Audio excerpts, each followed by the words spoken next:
ముఖ్యమంత్రిగా రేవంత్ రెడ్డి గారు వారితో పాటు అనేక మంది ముఖ్య నాయకులు క్యాబినెట్ మంత్రులుగా ఈ రాష్ట్రంలో ఉన్నారు.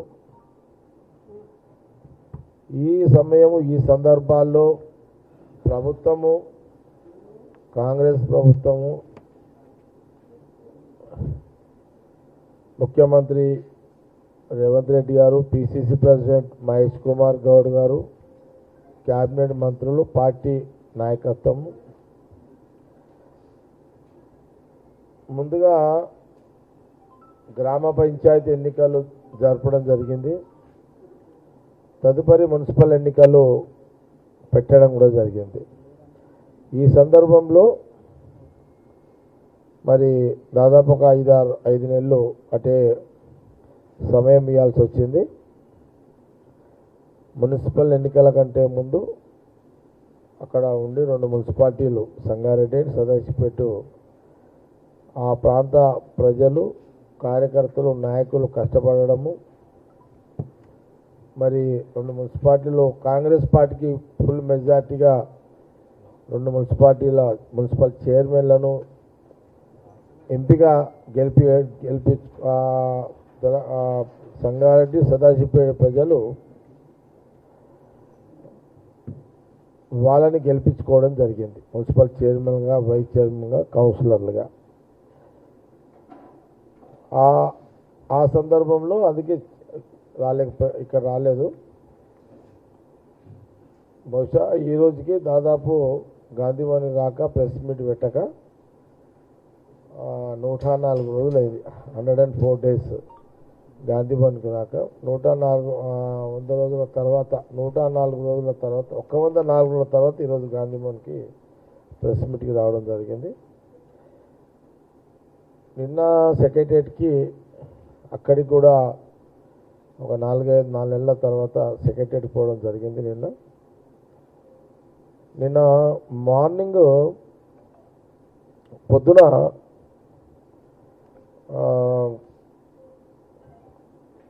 ఒక 4-5 రోజుల నుంచి కూడా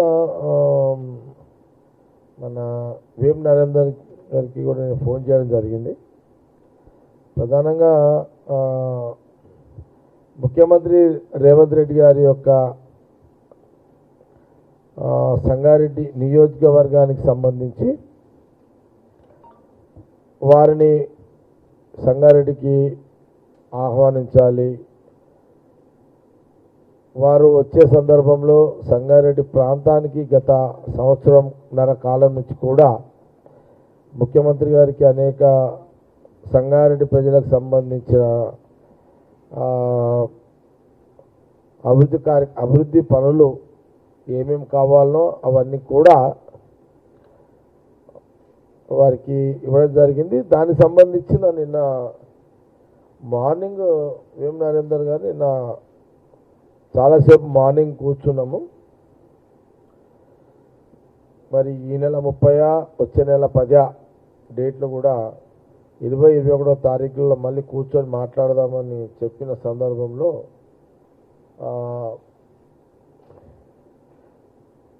10 ఏళ్ల తర్వాత ఈ రాష్ట్ర ప్రజలు కాంగ్రెస్కి ఇచ్చిన ఈ అధికారాన్ని సంగారెడ్డి నియోజకవర్గ ప్రజల అభివృద్ధి ఏ రకంగా ఉండాలి అనే దాని మీదనే నిన్న ముఖ్యమంత్రి రేవంత్ రెడ్డి గారు వేముల నరేందర్ చెప్పిన సందర్భంలో నిన్న నేను ఆయన కూర్చొని అనేక విషయాలు సంగారెడ్డి ప్రజల గురించి అనేక అభివృద్ధి కార్యక్రమాల మీద చర్చ చేసుకోవడం జరిగింది. మళ్ళీ 20-21 తారీఖు మళ్ళా కూర్చునే రోజు వస్తుంది, మాట్లాడి ఫైనల్ చేస్తామన్నాను. మొత్తం మీద ముఖ్యమంత్రి రేవంత్ రెడ్డి గారిది ఈ నెల 30 వచ్చే నెల 10 అటు ఇటు ఉంటుంది. మా జిల్లాకు సంబంధించిన మంత్రి దామోదర్ గారితో, వివేక్ గారితో కూడా మరి గతంలో నేను చెప్పడం కూడా జరిగింది. ఇప్పుడు ఆ సమయం వచ్చింది, వారిని అక్కడికి ఆహ్వానించే సమయం వచ్చింది, వారు కూడా టైం ఇచ్చే సమయం వచ్చింది. కాబట్టి ఈ సందర్భంలో ప్రధానంగా ఏంటంటే నేను నిన్న సెక్రటరియట్ కూడా పోయినా. నిన్న 4 months తర్వాత సెక్రటరియట్ పోయిన తర్వాత నాకు ప్రధానంగా సంగారెడ్డి నియోజకవర్గానికి సంబంధించి 2013లో సదాశివపేట సంగారెడ్డి నిరుపేదలైన ఇళ్ల స్థలాలు లేని వాళ్ళకు 80 గజాల చొప్పున అక్కడ ఒక 5,000 మందికి సిద్ధాపూర్ సదాశివపేటలో ఒక 5,000 మందికి సంగారెడ్డి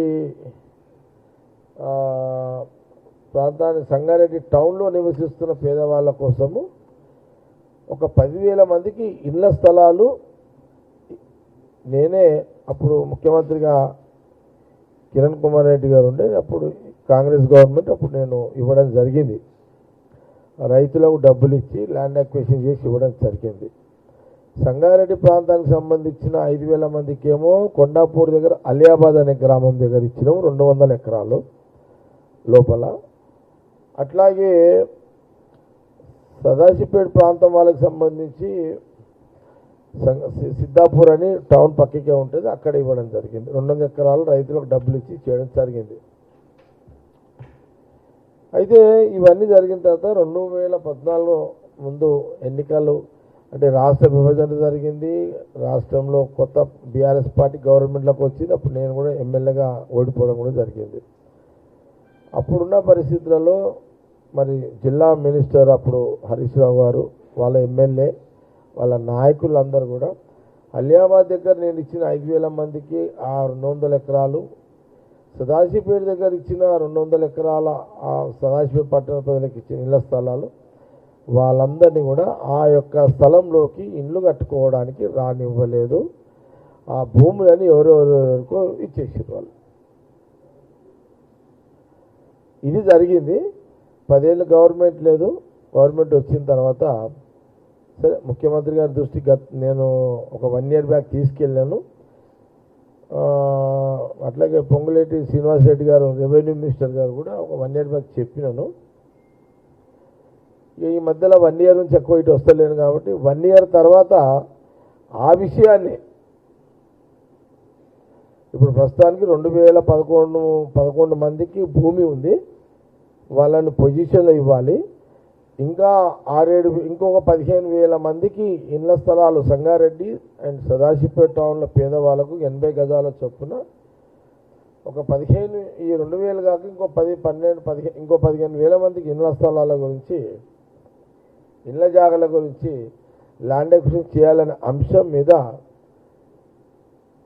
నాకున్న ఈ బిజీ షెడ్యూల్లో సంగారెడ్డికి ఉన్న బిజీ షెడ్యూల్లో నేను 1 year కంటే ముందు పొంగులేటి గారు శ్రీనివాస్ రెడ్డి గారు చెప్పడం జరిగింది. 1 year నేను మళ్ళీ 1 year తర్వాత నిన్న సెక్రటరియట్కి వెళ్ళి రెవెన్యూ మినిస్టర్ గారిని కలిసి ఇక్కడ ఒక సంగారెడ్డి ప్రాంతంలో 200 ఎకరాలు, సదాశివపేట ప్రాంతంలో ఇంకొక 200 ఎకరాలు, ఇప్పుడున్న 2011 మందికి ఇమ్మీడియట్లీ భూమి ఉంది కాబట్టి అలా పొజిషను సంబంధించిన విషయాలు వారికి చెప్పడం జరిగింది. చెప్పిన వెంటనే వారు జిల్లా కలెక్టర్ గారితో మాట్లాడి దీనికి సంబంధించిన ఒక ప్రణాళిక అసలు ఏముంది ఏం లేదు కొంత ఎంక్వైరీ చేసి కొంత ఒక రిపోర్ట్ తయారు చేసి ఇవ్వాలని నా ముందే మా సంగారెడ్డి కలెక్టర్ గారికి ఆదేశాలు ఇవ్వడం జరిగింది.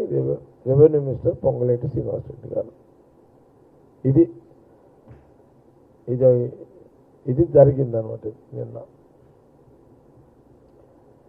మొత్తం మీద సంగారెడ్డి ప్రజల నిరుపేదలకు ఒక 15 నుంచి 17,000 మందికి 80 గజాల చొప్పున మా ప్రాంతాలకు ఇవ్వడానికి భూసేకరణ కార్యక్రమాన్ని రైతులకు డబ్బులు ఇచ్చి చూసుకునే ఒక దాన్ని కొంత చేయాలనే విషయాన్ని నేను రెవెన్యూ